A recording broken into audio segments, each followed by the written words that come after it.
د 30 روپو په وجه باندې دوه ښایسته ورونه چې دی نو هغه مکمل طور باندې ختم کړل. یا تاسو به هم ډېر زیات حیران شئ خوندې کمنټ ضرور وکړئ ملګرو داسې وکنه چې په لاهور راوند کې چې دی نو دوه ورونه چې دی نو هغه کور ته روانو. دا کور ته روانو په لار کې چې دی نو یو ګاډی والا و چې هغه ګاډی نه چې دی نو دوی ویل چې موږ ته کیلې واخلو چې دا ورسره هم کور ته ویځو. نو دغه ګاډی والا چې دوی کله ورغله که نه ګاډی والا ته یې ویل که نه چې موږ له یو درزن کیلې پکار دي او درزن کیلې په څو هغه ورته ویل چې په 30 روپۍ باندې درزن دی. دوی سره ما 30 روپۍ نه 5000 یې راویستو او دغه 5000 روپۍ ورله ورکړلې که نه چې موږ له یو درزن کیلې راکړه. په هغه ټایم کې چې دی نو دوی د یو بل سره خبرې کولې دا دواړه ورونه دغه ګاډی والا سره خبرې کولې. ګاډی والا او د دواړه ورونه چې د یو بل سره ډېر زیات ګرم شول. کله چې دوی ګرم شول که نه نو په آخر کار د ګاډی والا ولګېدو او دې بیټ راواخیستو په دغه دوه ورونو چې دی نو په هغه باندې راباندې کړې سم په سات یې ورسره وکړو.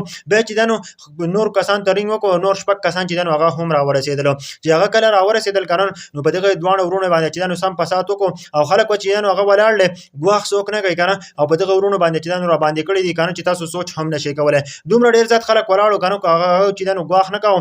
آخر کار چې دی نو دغه دواړه ورونه دومره ووالو چې کله به بیټ راغېستو که کارۍ ته به وله راچوو او بالکل مکمل طور باندې پرې دومره تشدد وکړو که نه چې تاسو سوچ هم نه شئ کولی.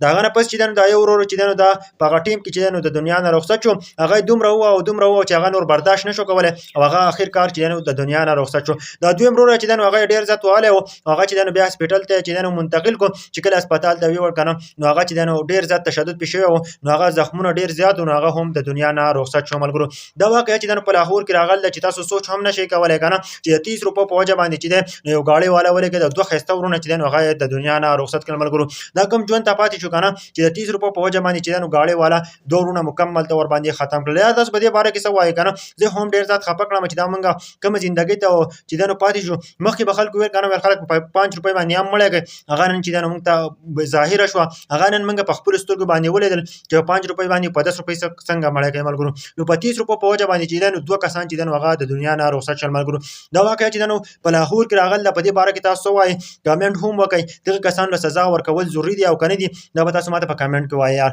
ځکه که نه چې سزا ورکول ځکه ضروري دي چې شپږ کسان پسې نور هم راغلل او په دې دوه ورونو باندې دومره تشدد وکړو چې تاسو سوچ هم نه شئ کولی. ښه غوندې کامنټ هم وکړئ او خپل رای ضرور راکړئ په کامنټ کې.